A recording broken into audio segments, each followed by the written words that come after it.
tinha medo de nada. Agora, medo nunca tive, não, tá, irmãos? Deus parece que prepara a gente desde o ventre da mãe da gente. Se eu tivesse medo, eu não estaria aqui falando verdade da Bíblia. Se você tiver medo, você não fala. Por essa razão, Pedro era o Pedrão, né? Metia a cara na frente e quando foi na hora de pagar o preço, ó Pedro, agora você vai ser crucificado. Foi condenado, né? Foi julgado, condenado a morrer crucificado. Falou, ó, então eu tenho um último pedido a fazer. Todo condenado tem um último pedido a fazer, eu quero fazer meu último pedido. Eu neguei Jesus 3 vezes. Pisei na bola tantas vezes, meu Jesus nunca pisou na bola e eu pisei várias vezes.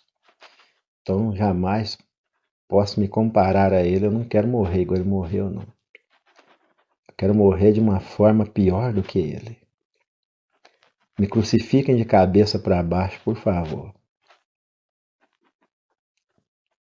Coragem.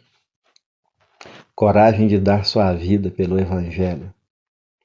Coragem de morrer para que esse Evangelho chegasse até a gente.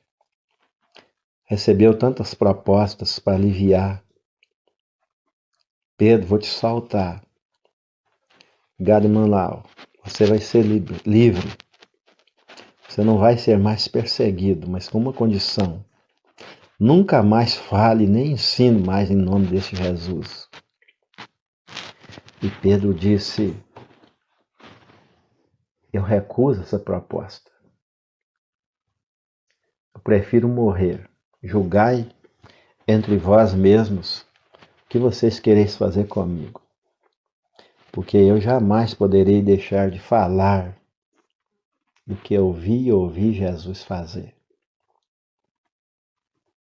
Não tem como calar. Meu coração está cheio. E não dá para segurar a minha língua. Não posso deixar de falar. Falou. Os apóstolos todos, uns morreram esfolados, né? Amarravam no cavalo e saía arrastando para... Cavalo ou camelo, sei lá o que era, né? Saía arrastando pelas ruas até perder o couro tudo e morrer de tanta dor, né? Martirizados. Alguns deles foram assim. Outros perderam a cabeça, mas Pedro foi condenado à crucificação. Eu não mereço ser crucificado igual a Jesus foi. Eu não posso ser comparado a ele, então me crucifique de cabeça para baixo. Como o último desejo de um condenado, ele tem que ser cumprido, né? Todo mundo tem direito ao último desejo. O desejo de Pedro foi feito. Paulo foi decapitado. Naquele tempo acho que era na guilhotina, né? Já pensou, irmão? Eu nunca tomei um tapa no rosto. Tem 9 anos que vai fazer que eu estou nas ruas.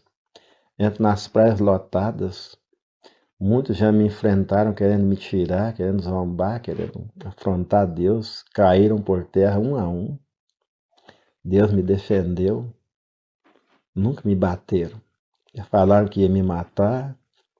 Não tiveram poder para encostar a mão em mim. Mas os nossos irmãos morreram por esse evangelho. Por que temer? Por que ter vergonha de falar?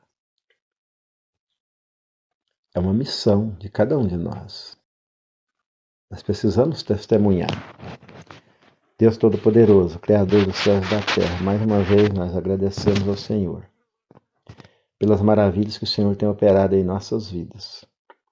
Receba, Senhor, o nosso louvor, a nossa adoração, em forma de gratidão por tudo que o Senhor tem feito por nós. Ensina-nos a viver na Tua presença, a entender a Tua vontade. Perdoa os nossos pecados. Tem misericórdia de nós. Nós oramos agradecidos no nome de Jesus Cristo, o meu, o nosso Salvador, o nosso Redentor. É em nome dele que nós oramos. Amém. Abra sua Bíblia em Lucas, capítulo 2. Vamos continuar na nossa pequena jornada bíblica. Os irmãos lembram onde a gente parou ontem? Foi no capítulo 2, né? Deixa eu ver aqui.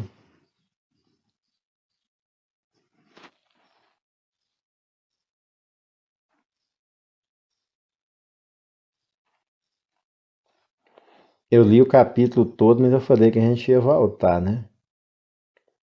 A gente ia voltar, acho que no versículo 11, me parece.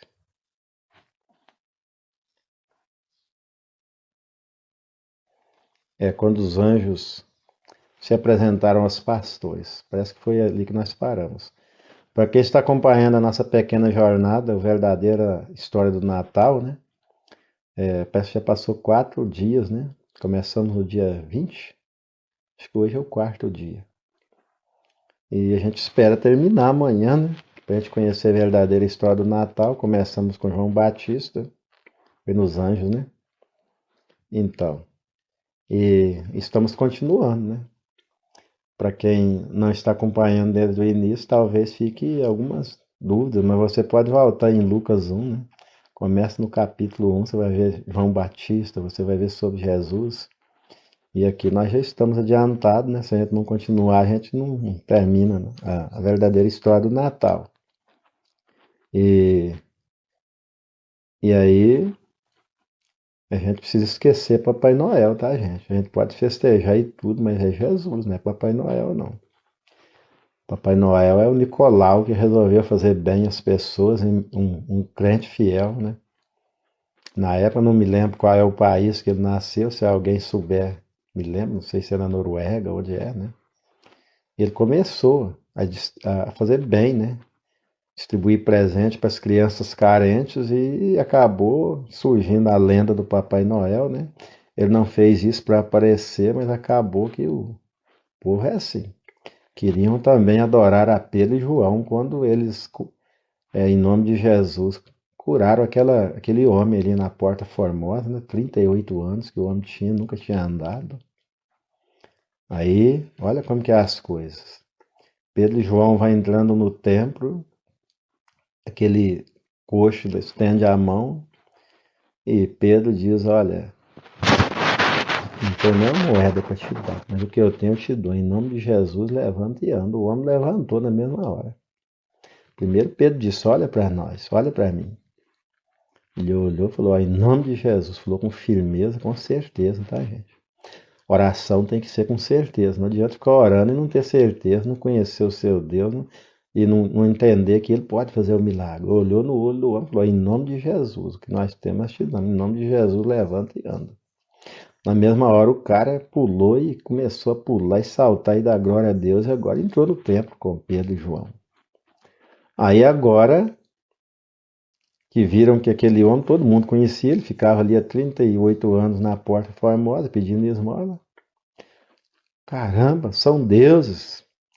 São Mercúrio, não sei o que lá mais, os dois deuses que apareceram, desceram do céu, chegou aqui, curou esse homem. Aí Pedro falou, pô, já trouxeram touros e grinaldas para sacrificar e coroar Pedro e João como deuses. Não, opa, para. Vocês não aprendem nada, não? Vocês não estão vendo que nós não fizemos nada? Nós somos homens igual a vocês. Quem fez isso não foi nós, foi o Jesus que vocês crucificaram, que vocês rejeitaram. E não aceitou. Aí agora todo mundo quer adorar Pedro, adorar João, nem eles aceitaram isso. Não aceitaram a adoração. Nem ser crucificado igual Jesus não quis. Aí depois que rejeitou a adoração, voltaram tudo contra eles. Então, olha, a gente precisa saber que esse Jesus é tremendo. Versículo 10, Lucas 2. E o anjo disse: não temais, porque eis aqui vos trago boas novas. É os pastores, né, que estavam lá no campo. Porque aqui vos trago as boas novas de alegria, que será para todo o povo. As boas novas será para todo o povo. Por isso que eu estou aqui trazendo essas boas novas. Essas boas novas é para você, Bim, que acabou de chegar, é para todos que estão aqui. É para os corajosos, para os medrosos, para aqueles que estão cansados de tanto sofrer, que estão oprimidos. E eu estou aqui para trazer essas boas novas, como Pedro e João levou para aquele homem. Como ignorar um milagre? Um homem coxo que todos conheciam. Aquilo que Jesus faz é inquestionável. Por essa razão você tem que testemunhar. Ninguém pode questionar o seu testemunho. As pessoas podem não acreditar em várias coisas, mas o meu testemunho não tem como ignorar. Fui eu que vi acontecer. Por essa razão eu devo falar a verdade, sem aumentar e sem diminuir. Aí vem a palavra fiel testemunha, tá? A fiel testemunha. Jesus é fiel testemunha para que nós também, servir de exemplo, para que nós também sejamos fiéis testemunha. Não precisa ficar floreando seu testemunho, não. Conta do jeito que aconteceu. Porque aí todas as vezes que você contar, você vai contar do mesmo jeito.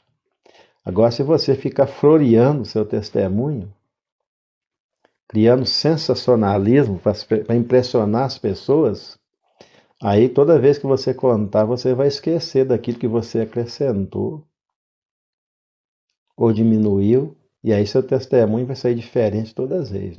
Você não será uma fiel testemunha. Aí daí a pouco ninguém acredita mais no seu testemunho. E os anjos estão dizendo ali, ó, boas novas, né? Pois na cidade de Davi vos nasceu hoje, o Salvador, que é o Cristo, o Senhor. Cristo é ungido, tá, gente? O significado de Cristo é ungido. E é o Senhor, olha para ver. Cristo, o Senhor, o dono, o Deus Todo-Poderoso, agora se fez carne e habitou entre nós. Não tem dois deuses, tá, gente? Não tem três deuses. É Deus se manifestando de várias formas. Pois na cidade de Davi, olha bem, presta atenção, pois na cidade de Davi vos nasceu hoje o Salvador, que é Cristo, ungido, o Senhor. Não é um dos senhores, é o Senhor. E isto vos será por sinal: achareis o menino envolto em panos, deitado numa manjedoura. Já falei sobre isso ontem, no coxo, né? E no mesmo instante apareceu com o anjo uma multidão. Tem umas versões que falam milíades, né? Uma multidão dos exércitos celestiais, louvando a Deus e dizendo: glória a Deus nas alturas e paz na terra, boa vontade para com os homens. Exército. Preste atenção nesses detalhes. Uma multidão dos exércitos celestiais. Que é um exército? Soldados. Soldados poderosíssimos. Esses que cuidam de mim e de você. Esses aí não perdeu o poder. Esses aí não fazem parte de uma terça parte que rebelou e perdeu o poder. Esses aí continuam poderosíssimos.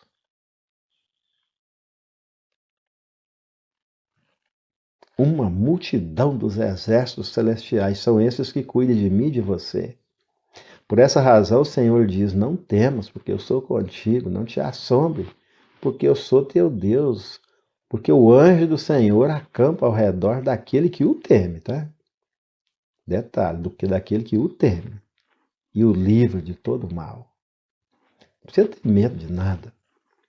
Então eles apareceram agora não lutando, esse exército, essa multidão de exército do céu, não lutando, mas louvando a Deus e dizendo: glórias a Deus nas alturas, glória a Deus nas alturas, paz na terra aos homens, paz na terra, boa vontade para com os homens, Deus tendo boa vontade para com os homens e agora trazendo paz à terra. não é ausência de guerra, mas é paz. Paz no meio da guerra, paz no meio da tribulação. Como está seu coração? Você está em paz? Como que eu posso estar em paz? Tendo certeza absoluta da minha salvação, crendo absolutamente que esses anjos estão acampados ao redor de mim, tendo certeza absoluta que a minha oração está sendo ouvida, tendo certeza absoluta que eu não vou para o lago de fogo e enxofre, preparado para o diabo e seus anjos. Mas quando eu partir desta, ainda que seja hoje, serei recolhido, serei promovido, serei levado pelos anjos. Então, o que mais pode tirar a nossa paz? Se a preocupação com a morte não pode tirar a nossa paz, a morte é o nosso maior inimigo, tá, gente? O primeiro maior inimigo nosso é nós mesmos, o segundo é a morte, porque nós somos nosso maior inimigo, o meu eu. Porque é o meu eu que tem medo, é o meu eu que é tímido, é o meu eu que me traz pavor. O segundo inimigo é a morte. Aí como fica o coração de alguém que não mais está preocupado com morte? Paz, irmão. Paz que o mundo não pode dar. Como Jesus disse, eu vos dou a minha paz vos dou, não vos la dou como o mundo dá. Em mim tenhais paz, que é paz, tranquilidade, serenidade, ausência de preocupação, porque eu sei que tem alguém cuidando de mim. Então Jesus veio e aonde ele entra, aí tem paz, não tem briga entre assembleianos e batistas, não tem briga entre adventistas e assembleianos, paz entre os homens. Aonde eu disse isso um dia na beira da praia que alguém queria me colocar para correr, né? Cheguei lá adorando e alguém parecia que era dono da praia. Aí eu preguei naquele dia, eu disse, aonde entra religião ou religiosidade, só existe guerra, só existe briga, só existe desentendimento, porque cada um tem o seu ponto de vista e não quer se colocar junto com o outro no seu ponto de vista para ver a mesma coisa. Mas é só briga, mas aonde entra Jesus, aí o nosso ponto de vista passa a ser Jesus Cristo. Todos nós olhando para Jesus, autor e consumador da nossa fé. Baseado aonde? Baseado na palavra de Deus e não em crendice. E aí a paz. Só vamos responder a oração de Jesus quando fizermos isso. Quando acreditarmos nas verdades da palavra de Deus e olharmos todos e entendermos que somos um só povo. Fomos batizados em um só Espírito. E temos a mesma esperança. Qual é a esperança? Cristo. Que ele vai voltar, que ele vai vir buscar a gente. Que ele vai vir buscar a sua igreja que não tem nome. É a igreja de Jesus e pronto. É o povo de Deus e pronto. É o povo que o confessou como seu Salvador e pronto.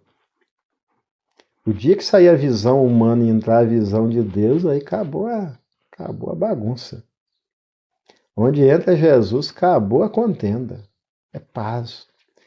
Mas aonde um olha para Jesus, outro olha para o sábado, um olha para Jesus, outro olha para não sei o que lá. E pronto, aí virou guerra entre irmãos.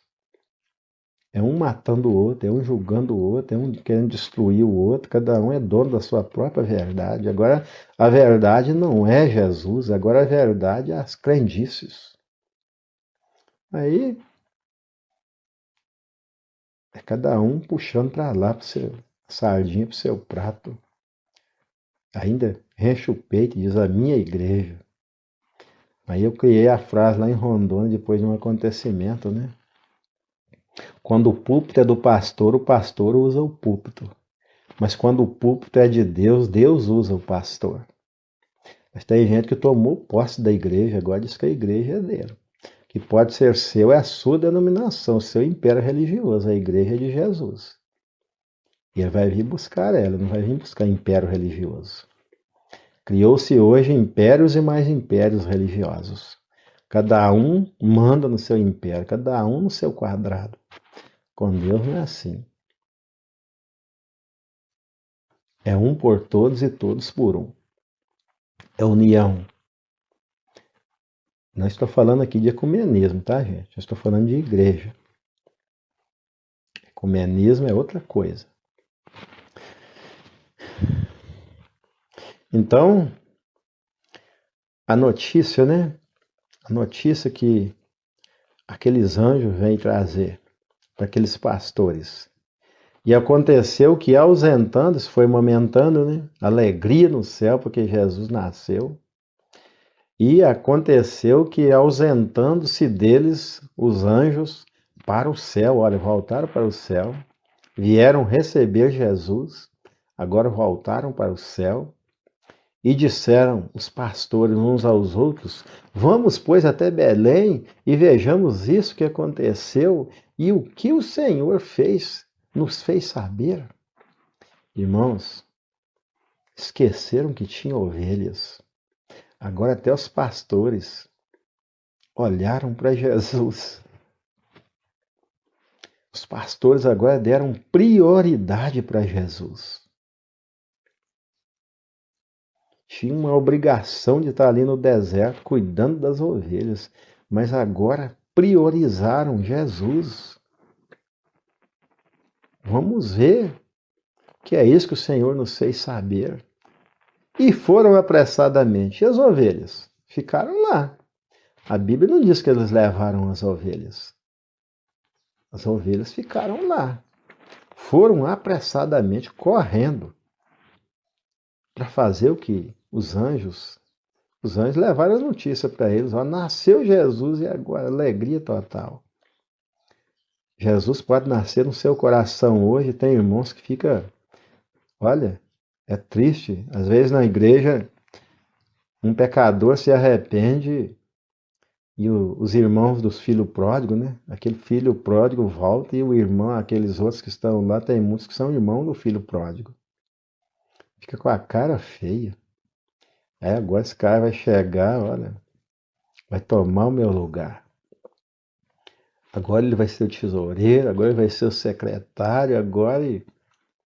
Aí a igreja recebe a pessoa bem, o pastor recebe, e aquele irmão fica lá embutado num canto. O irmão do filho pródigo.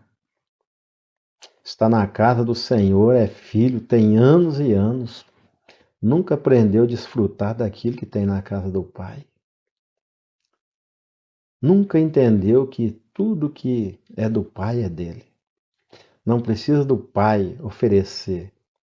É só ele ir lá estender a mão e pegar. Mas quando o filho pródigo volta, vai julgar o filho pródigo. Olha, eu estou aqui, aí o eu entra, né? Eu nunca desobedeci o meu pai. Eu sou o melhor filho do mundo. O Senhor nunca me deu um cabrito. Mas agora volta este teu filho. Olha que expressão terrível. Isso aí acontece na igreja, tá, gente? Traz o seu contexto atual, para a gente entender. Isso aí está acontecendo. Está acontecendo, talvez aqui na live, talvez na sua congregação. Talvez eu sou esse irmão do filho pródigo que não me alegro quando um pecador se arrepende, quando alguém volta para Jesus.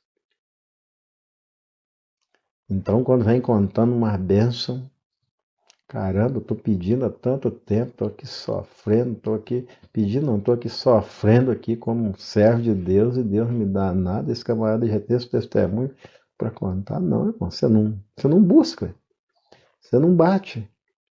É tudo seu. Tudo que Jesus conquistou na cruz é direito nosso, é nossa herança. A herança a gente não paga, não, é só tomar posse. Não sabe tomar posse. Faz uma oração hipócrita para os outros ouvir, que é orar bonito para as pessoas olhar para você e dizer assim: caramba, esse irmãozinho ora bem. Não aprendeu que a oração é abrir o coração e se derramar diante do Senhor? Aí até a oração é hipócrita. O pastor Teopompo era um pastor velho aqui de Vila Velha, foi fazer uma conferência em- em- em- há muitos anos atrás, né? Lá na Igreja Batista na Praia do Morro, a qual fazia parte, né? Um velhinho baixinho, mas muito sábio, né? Ele disse que chegou na igreja do Ibis, em Vila Velha, né? Tomou posse, Igreja Batista do Ibis. E aí tinha o corpo diaconal, precisava de mais um diácono para compor o corpo diaconal. Ele contando lá, né, na pregação dele. Aí levou para a igreja, aí decidiram lá, né? Reunião de obreiro, a liderança da igreja decidiu que levaria 2 nomes para a igreja votar. Na minha congregação, tudo eu não voto, tá, gente? É democracia. Meu sistema denominacional. Aí chega lá com aqueles 2 irmãos, tinha um que tinha 50 anos que estava na igreja. Praticamente nasceu, cresceu na igreja. E um outro tinha convertido há 6 meses e estava na igreja. Aí coube a reunião de obreiro que, como Matias e José e Matias foi, né, escolhido ali pela igreja em Atos dos Apóstolos, levaria aqueles 2 nomes para a igreja votar e ver qual dos dois seria o diácono para completar o quadro. E a igreja votou. E aquele irmão que tinha 6 meses que ele tinha chegado, tinha entregado a vida para Jesus, foi escolhido pela igreja como o próximo diácono. Aí aquele diácono, aquele outro irmão que tinha 50 anos que estava na igreja, foi no gabinete pastoral, esculachou com o pastor, e clamou, e chorando. Disse: "Ah, pastor, estou muito aborrecido com a igreja. A igreja é muito injusta, não sei o que que tem. Pastor, eu tenho 50 anos que eu sou membro dessa igreja. E esse irmão tem 6 meses de crente e a igreja escolheu esse irmão e não me escolheu." O pastor falou com ele, o pastor Teopompo falou com ele: "Ué, irmão, você já respondeu a pergunta. Você fez a pergunta e você mesmo já deu a resposta. Você tem 50 anos que você é membro da igreja e esse irmão tem 6 meses que ele é crente." Então aquele de 50 anos era apenas o irmão do filho pródigo. Agora estava triste porque aquele que chegou foi eleito para servir como diácono, para ser servo dos servos. Diácono é isso, servo dos servos. Como que aquele homem ia ser diácono se não aprendeu nada com 50 anos? Nem se converteu com 50 anos, era só um membro de igreja. Foram apressadamente, né? E vendo, aí foram lá e viram, né? Ah, foram apressadamente, versículo 16. E acharam Maria e José e um menino deitado no coxo, deitado na manjedoura. E vendo-o, divulgaram a palavra que acerca do menino lhe fora dito. Lá para eles, lá no campo.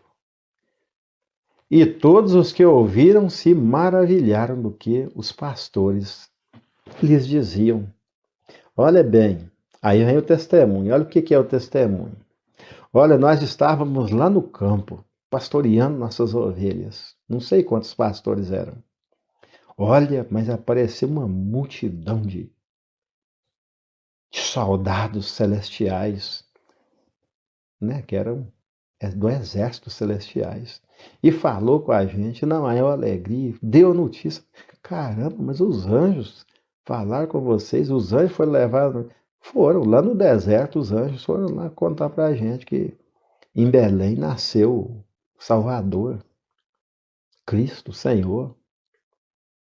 Você contando aquilo ali para todo mundo, isso é testemunho, tá, gente?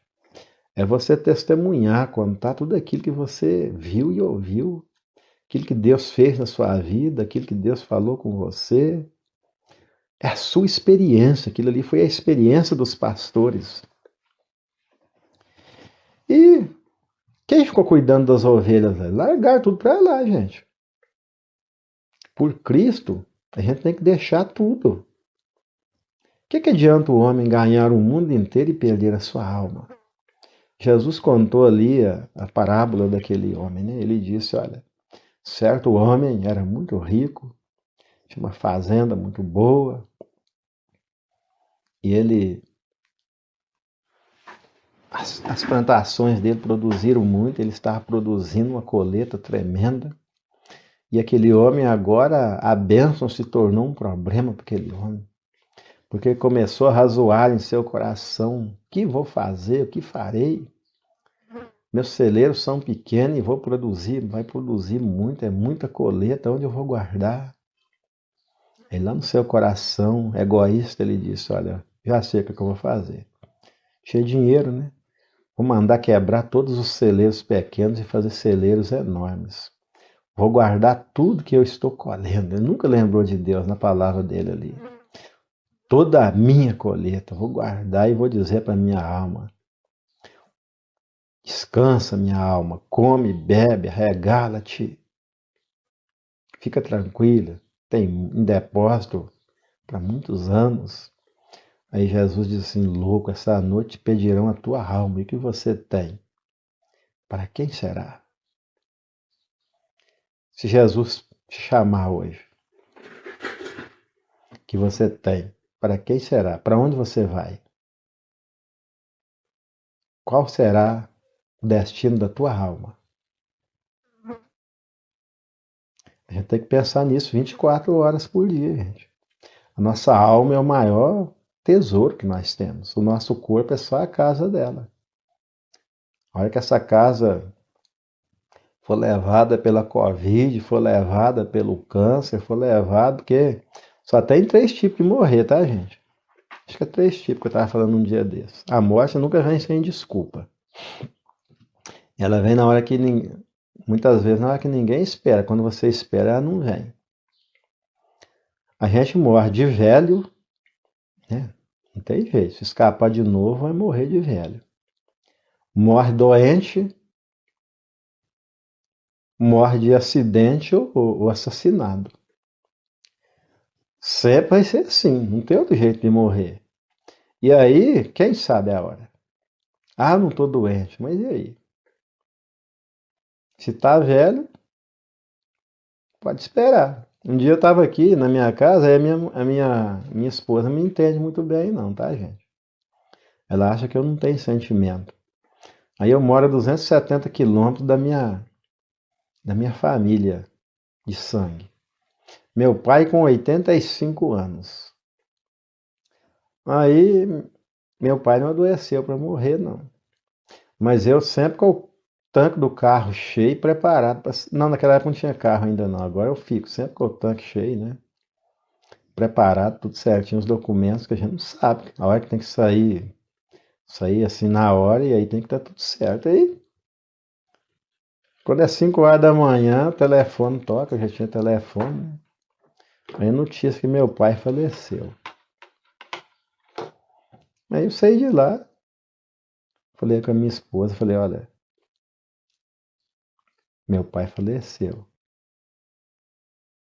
É, aí você pensa que não tem sentimentos aqui? Ô, meu irmão, eu sei que eu vou morrer. Mas se o meu pai tem 70, 80 anos, 90 anos, ué, tem que estar preparado para isso psicologicamente, senão eu vou sair blasfemando e dizendo, Deus, por que o Senhor não levou eu? Se Deus fosse ouvir a minha oração positivamente, meu pai e minha mãe nunca morreria. Ué, mas tem 70 anos, irmãos. Que passa disso, se alguns pela sua robustez passa disso, é enfado e canseiro. Então, adore a Deus intensamente se você tem mais do que isso, porque você está na bênção total. Eu só tenho mais 10 dentro da data de validade da palavra de Deus. Então, Deus, se for ouvir minha oração positivamente, nesse sentido, minha mãe e meu pai não faleciam. Então, eu tenho que estar preparado para isso, psicologicamente, para não entrar em desespero. Porque as pessoas, o que o apóstolo Paulo diz? Não é para a gente entristecer como aqueles que não têm esperança. A Bíblia nos prepara para isso. Nós temos esperança, é só um até logo, é só um até já. Descansou do Senhor. Preciosa aos olhos do Senhor é a morte dos seus santos. E, ó, irmã, a coisa que eu tenho que estar preparado é para esse momento, irmãos. Para a hora da minha partida. Então, psicologicamente, a gente tem que estar preparado. E a Bíblia nos prepara. Aí não conhece a palavra, não acredita na palavra. Olha o que o Tiago fala. Nossa vida é como um vapor que aparece logo depois desvanece. Já viram essa reação de manhã? Lá em Minas dá muito, né? Aí o nevoeiro todo de manhã, ninguém enxerga nada. Daí a pouco o sol esquenta, foi embora o vapor. Aí Moisés disse, é como um conto ligeiro, rapidinho passa. Você nem sente, já que chegou a 80 anos já. Aí o que Moisés disse? Qual é a oração de Moisés? Morreu com 140, né, Moisés? Qual é a oração de Moisés? Deve ser a minha oração. Pai, ensina-me a contar os meus dias de tal maneira que eu alcance coração sábio. Que coração sábio é esse? É um coração que se prepare para esse momento.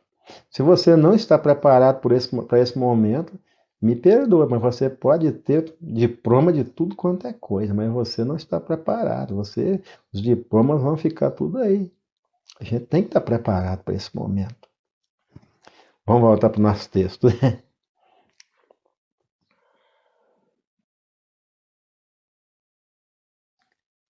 E voltaram os pastores, né? Versículo 20. Voltaram os pastores.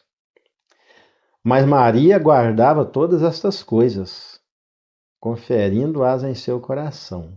E voltaram os pastores. Agora foram lá, priorizaram Deus em suas vidas, foram lá, agora voltaram com uma história, foram lá ter um encontro com Jesus. Quem tem um encontro com Jesus agora tem um testemunho para contar. Testemunho verdadeiro. Se eles não fossem lá encontrar Jesus, conferir, não teriam um testemunho para contar.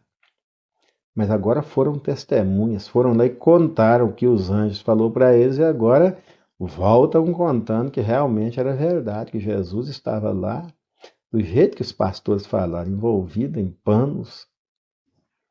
E agora, versículo 20, voltaram os pastores, glorificando e louvando a Deus por tudo o que tinha ouvido e visto, como lhes havia sido dito. E quando os 8 dias foram cumpridos para circuncidar o menino, foi-lhe dado o nome de quê? De Jesus. Que pelo anjo lhe fora posto, antes de ser concebido, antes de estar na barriga, o anjo já tinha falado com Maria o nome que Jesus teria. Vamos espremer mais um pouquinho esse texto aqui, esse 21. E quando os 8 dias foram cumpridos para circuncidar o menino, foi-lhe dado o nome. Recebeu o nome só depois de 8 dias, né? Aí é circuncidado. Aí você pergunta assim, o que é circuncisão? A lei, olha gente, Jesus cumpriu a lei à risca. Se existe alguém que cumpriu a lei no meu lugar, foi Jesus. Ele cumpriu no meu lugar, tá, gente? Preste atenção nisso. Ninguém cumpriu a lei. Porque se você cumprir toda a lei e, e cair em um tio, em um ponto, será culpado de tudo.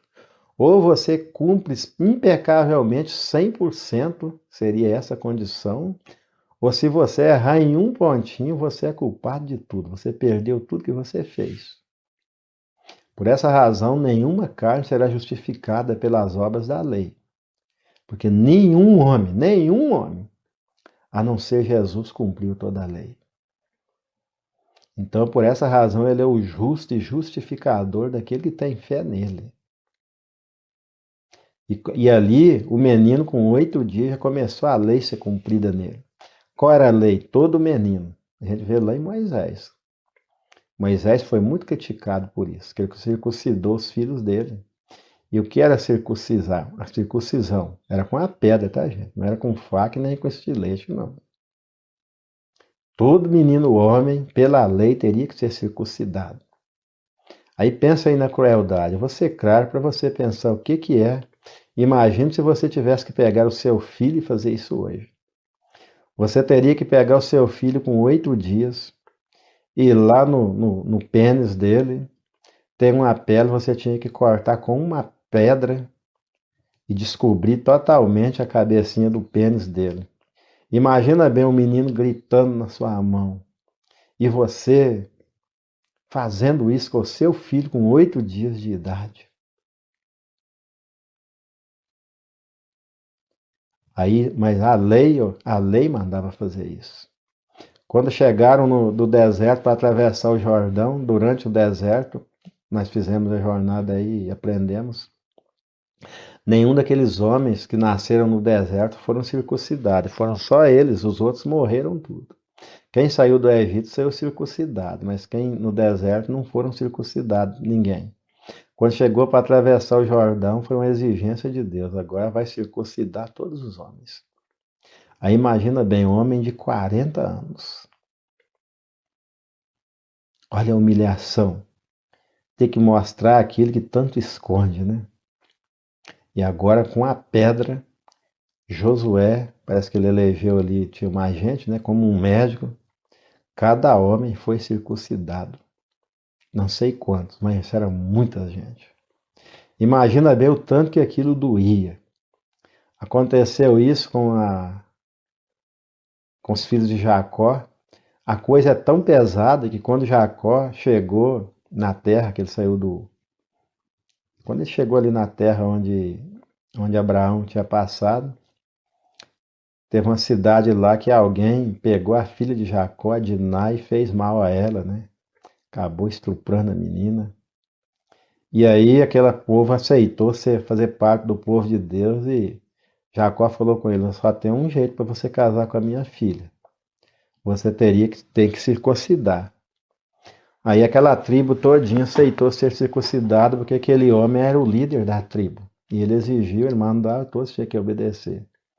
A tribo inteira foi circuncidada e a dor era tão grande, eles estavam recuperando.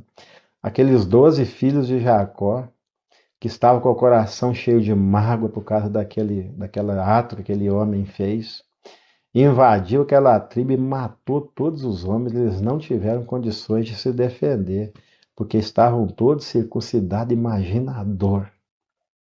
Não tinha condições de reagir. Foram todos mortos. Mataram todos os homens. Agora você imagina o do que Jesus nos livrou. Cumpriu a lei em nosso lugar para a gente não precisar mais. Agora não tem necessidade mais. Não há circuncisão e nem circuncisão. E Jesus, para cumprir a lei ao 8º dia, foi circuncidado. É a verdadeira história do Natal, tá, gente? Nossa jornada, nossa pequena jornada é a verdadeira história do Natal. Foi circuncidado com 8 dias. Olha aqui, vamos ler o texto de novo. Ó. E cumprindo-se os dias da purificação. Ah, não, aqui é outra coisa. E quando, 21. E quando os 8 dias foram cumpridos, do jeito que mandava a lei, para circuncidar o menino, foi-lhe dado o nome de Jesus, que pelo anjo fora dado. Fora posto antes de ser concebido. 22. E cumprindo-se os dias da purificação dela, de quem? Dela quem? De Maria. Segundo a lei, que tudo era segundo a lei, tinha que obedecer à risca a lei de Moisés, o levaram a Jerusalém para o apresentar ao Senhor. Olha aí, outra coisa que estava escrita na lei, isso aí nós ainda praticamos, né? Quando o seu bebê nasce, aí você que é servo do Senhor, vai consagrar esse bebê. Tem outras religiões que usam-se batizar. Aí a minha mãe tinha linguagem assim, né, da dela, que a gente não podia morrer pagão. O que é morrer pagão? Morrer sem ser batizado. Aí, como ela era espírita, quando eu nasci, ela ficou com medo de eu morrer e me levou e batizou no centro espírita. Aí me consagrou a orixás. Depois fez a promessa do cabelo. Com 7 anos, cortou o cabelo. Levou e colocou dentro daquele caixão do Senhor morto. Cumpriu suas promessas.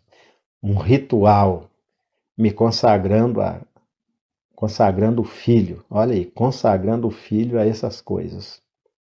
Mas aqui não. Jesus foi consagrado para cumprir a lei exigia que toda criança, naquele determinado tempo, ia ser consagrado. Quando? Cumprindo o tempo da purificação. Hoje não se fala mais em resguardo, né, irmãos? Mas a minha mãe guardava resguardo. Hoje ninguém nem fala mais isso, né? Falava guardar resguardo, né? Resguardo é o quê? É o tempo da purificação. 40 dias, tá? Provavelmente isso aí também é tirado desses acontecimentos. Provavelmente Jesus ficou. Esse tempo da purificação foi 40 dias. Por quê? Para quem não entende, uma mulher, quando ela dá à luz, a menstruação dela não cessa, continua. É isso ou estou errado? Se não for, alguém pode confirmar aí se é verdade ou se não é. Depois que a mulher ganha criança, a menstruação dela ainda continua por um determinado tempo. Não é normal como é, como é todo mês, né? Então ali tem um período de 40 dias para quê? Para chama-se resguardo, né? Chamava-se resguardo. Aqui fala o tempo da purificação para quê? Para que os órgãos da mulher cheguem no lugar, porque aquilo ali é tudo revirado, né? Tudo mexido, porque uma criança foi arrancada lá de dentro, foi arrancada como se fosse um pedaço da mãe ali de dentro, que o filho, ele é parte da mãe, se alimenta pelo cordão umbilical e aquilo ali é cortado, né? E aquilo ali é uma revolução tremenda. Então, olha, não sei por que tem tanto homem querendo ser mulher, porque eu estou muito feliz de ser homem, tá? Eu admiro a força das mulheres, eu acho que o sexo feminino é muito mais forte do que nós, o sexo masculino. Porque é por isso que a gente tem que parar e pensar essas coisas e honrar e amar nossos pais e principalmente as mães, tá? Porque para você vir ao mundo, tudo isso foi por causa do pecado, tá, gente? Antes do pecado não tinha isso, não. Antes do pecado, o menino já nascia andando, já nascia falando, mas depois do pecado, aí veio aí veio a punição pelo pecado para Eva, né? Que induziu Adão. E aí está lá em Gênesis, né? Agora com dores dará luz a filhos e o seu desejo será para o seu marido. Então são tudo coisas que o pecado veio trazendo. Sofrimento, né? Quem causa o sofrimento na gente é o pecado, que jaz em nós, que está no nosso. Né? Aí as doenças, as enfermidades, tudo isso é por causa do pecado, tá? Até espinhos e bichos peçonhentos na terra foi criado depois do pecado. Antes do pecado não tinha espinhos, tá? Espinhos e carne da terra foi amaldiçoada por causa do homem. E aí a terra passou a produzir coisas maléficas ao homem. Eu acredito que não tinha, por exemplo, ervas venenosas, talvez, né? Porque espinhos não tinham. Espinhos e cardos, né? Aí foi depois a terra foi amaldiçoada por causa do pecado do homem e passou a produzir essas coisas. Mas a terra era um paraíso total. Os bichos conviviam em harmonia, mas a terra foi amaldiçoada por causa do pecado do homem. A maldição veio a todos. Por essa razão, a Bíblia diz que a natureza geme esperando a manifestação dos filhos de Deus. Porque a própria natureza sofre por causa do nosso pecado. O homem é culpado por tudo. 5:56, né? Versículo 23. Segundo está escrito na lei do Senhor, todo macho primogênito será consagrado. Aqui era só o primogênito. E Jesus era o quê? O primogênito de Maria. Então estava escrito lá na lei, segundo o que está escrito na lei, versículo 23. Na lei do Senhor. Não é na lei de Moisés, não. A gente fala lei de Moisés, mas é o Senhor que mandou ele escrever. Todo macho primogênito será consagrado ao Senhor. Quer dizer, será do Senhor. Ali todo macho que nascesse em Israel, ele era oferecido ao Senhor. Ele era um nazireu, né? Chamado de nazireu na Bíblia. Então Sansão era um nazireu, Samuel foi um nazireu e consagrado ao Senhor. Nazireu é consagrado ao Senhor. E para darem, vamos voltar ao versículo. Segundo o que está escrito na lei do Senhor, todo macho primogênito será consagrado ao Senhor. E para darem a oferta segundo o disposto na lei do Senhor. Um par, aí tinha que levar o menino para consagrar e tinha que dar um par de rolas, levar junto com ele, né? Rolinhas, e 2 pombinhos. Quando ia consagrar a criança, tinha que levar um casal de rolinhos, né? E 2 pombinhos. Por quê? Esses animais serviam para sacrifício lá na lei. Você já pegou um pombinho em sua mão? Você já pegou uma rolinha em sua mão, vivo? Você já pegou um bem-te-vi? Você já pegou um trinca-ferro na sua mão, é selvagem lá do mato? Se você pegar um bem-te-vi, um dia eu peguei uma calopsita que estava solta na rua, né? E aí eu fui pegar ela, né? Ela estava o dia inteiro lá com fome. Aí a minha mulher gosta muito de calopsita. Um calopsita macho eu fui pegar. Tava na ponta do poste, custei fazer ele descer, tava quase morto de fome. Caiu dentro da garagem, eu fui pegar o calopsita. Não coloquei luva. Quando eu peguei aquele calopsita que já estava quase morto, ele agarrou o bico no meu dedo, que quase cortou meu dedo fora.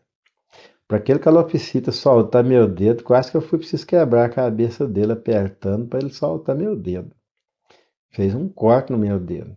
Se você pegar uma rolinha na mão, você vai ver que inocência. Você pode fazer o que você quiser com aquela rolinha. Ela é incapaz de te dar uma bicada. A rolinha ela se defende com a asa. Se você chegar perto do ninho dela, ela não sai do ninho, não. Aí você, se ela tiver de filhote, você pode levar a mão até quase encostar nela. Aí ela bate a asa para se defender. É impossível uma rolinha bicar sua mão. Mas pega uma calopsita, um papagaio você fica sem o dedo. E a pombinha é a mesma coisa. É incapaz de beliscar alguém, de ofender alguém. Por isso Jesus diz que nós devemos ser simples como a pomba, prudentes como a serpente. Mas simples como a pomba, alguém que não ataca, entendeu? A jararaca, né, a víbora, qualquer cobra, quando você se aproxima dela, ela já arma o bote, ela fica preparada. Então o que Jesus disse? Esteja preparado para responder com mansidão e temor. Para isso. Esteja preparado para responder com mansidão e temor, sem ataques. Seja simples como a pomba e prudente como a serpente. Está preparado para responder. Como que vai estar preparado para responder se não sabe o que está escrito na palavra de Deus? Então se prepare, conheça a palavra para você responder com mansidão e temor. Não é brigando, não é condenando, não é julgando. Simples como a pomba, não ataque, mas você vai ser atacado. Aí quando você for atacado, esteja preparado para receber o ataque sem atacar. Então você vai atacar com o quê? Com as armas que Deus te deu. Qual é a arma que Deus te deu? A palavra de Deus. Ela é a espada de 2 gumes, como uma espada de 2 gumes, que penetra até a divisão da alma, do espírito, das juntas e medulas, e é apta para discernir as intenções do coração. Então a gente ataca com a palavra de Deus. A gente não ataca com ideias, com crendices religiosas. O nosso contra-ataque, a gente está preparado lá, preparado como? Olha, procura te apresentar-te a Deus como obreiro, trabalhador, que não tenha do que se envergonhar. E que maneje bem a palavra da verdade. Olha aí. A palavra da verdade é a espada do Espírito. É com ela que você vai atacar. E aí ela vai atingir até a divisão da alma e do espírito, das juntas e medulas. E aí é ela que vai fazer tudo, não é você. É a palavra. Pregue a palavra. Insta a tempo e fora de tempo. Aí o salmista vem e diz: lâmpada para os meus pés é a tua palavra, e luz para os meus caminhos. Escondi a tua palavra no meu coração para não pecar contra ti. É a palavra que limpa, é a palavra que purifica, é a palavra que transforma, é a palavra que faz tudo, não é você. 6:1.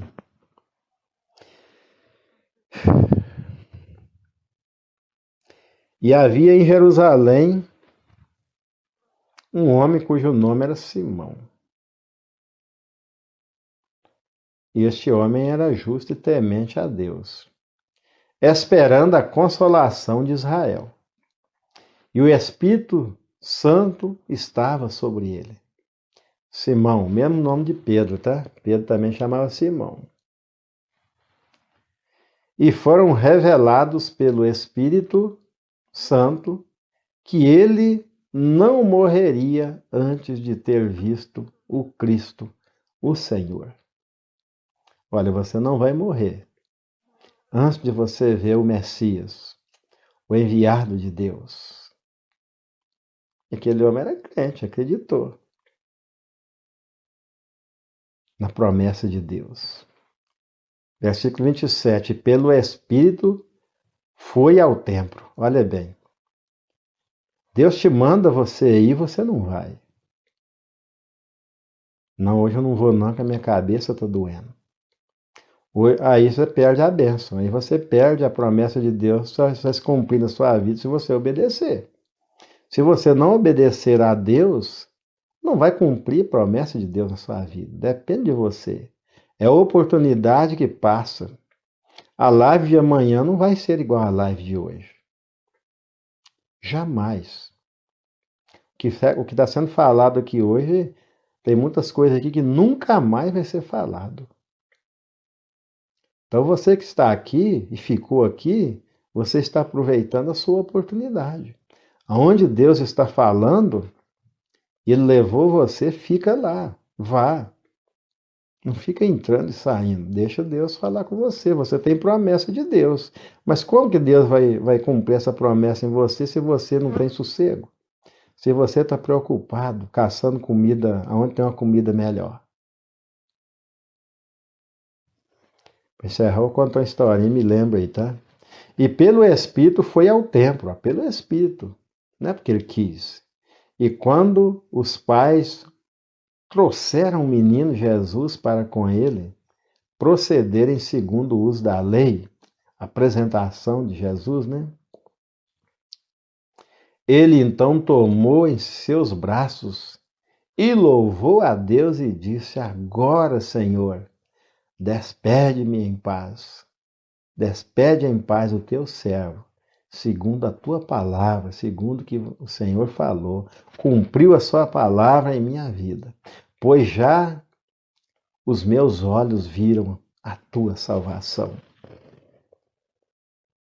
a qual preparaste perante a face de todos os povos. Luz para iluminar as nações, para a glória do teu povo Israel. Vamos parar por aqui. Olha aí a promessa de Deus se cumprindo na vida de Simão. Deus tinha prometido para ele. Aí vem a Covid. Aí Deus ainda tem promessa para cumprir na sua vida. Aí vem o câncer, mas Deus tem promessa para cumprir na sua vida ainda. A sua história ainda não terminou, ainda tem um pedacinho para ser escrito. Aí vem um acidente quando veio na vida do meu irmão por desobediência dele. Mas não pode morrer, porque ainda tem promessa de Deus que não cumpriu. Então Deus não leva. Deus não deixa aí. Só vai na hora que Deus deixar aí.